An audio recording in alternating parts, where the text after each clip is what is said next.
Joyce and Alan Moore were the two that started the bookstore originally, and I believe it was downtown. They purchased this building and moved the bookstore up here first and decided to open a little cafe downstairs. So Joyce moved the business up here in 1993 and opened a cafe a little bit after that.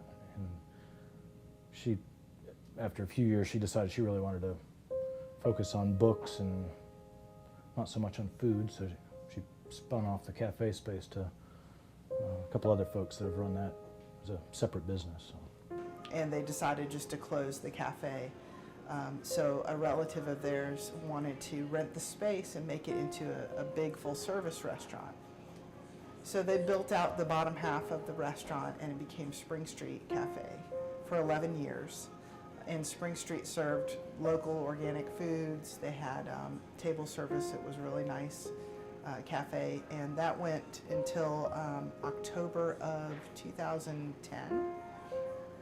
We stumbled upon this space being available when we were looking for something to do that would be cafe related, and went and talked to Joyce and Alan Moore. And as we were talking about what our vision was to create a community space where people could hang out and spend time and enjoy good food, and we were talking about the previous iterations of this space, I asked if we could potentially call it City Lights Cafe again.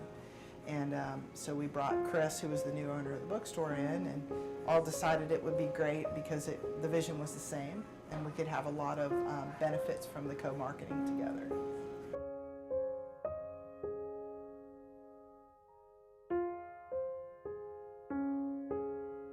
That's something we did right at the start, is we wanted to showcase local artists and local musicians.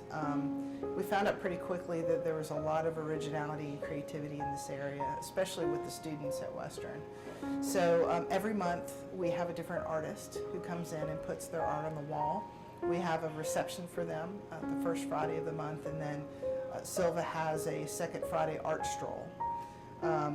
So they get kind of two big hits. And then during that month, if anyone is interested in purchasing their art, we have their cards available so they can contact the artist directly. We don't want to take a commission or anything from that.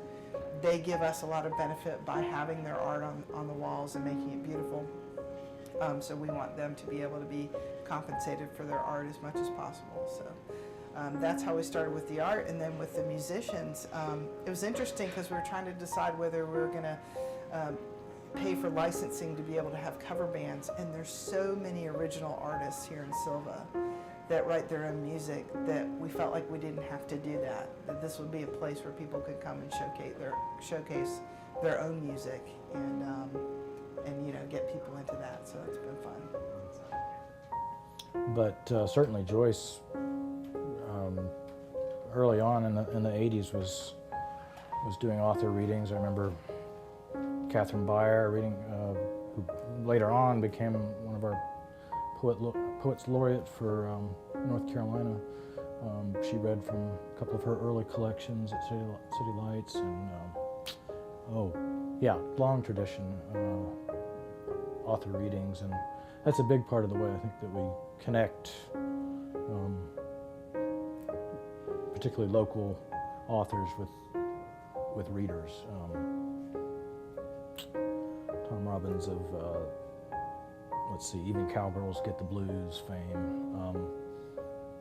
So we sort of won the opportunity to have him here for a reading, and with a huge cult following, it was clear we couldn't accommodate a reading in this room where we can seat about 40 people, so we got permission from the town of Silva to close the street out here, and people came from far and wide because he doesn't do too many readings, and had several hundred people out in the street, and buskers making music, and you know, a very festive atmosphere, and a appropriately wacky reading from a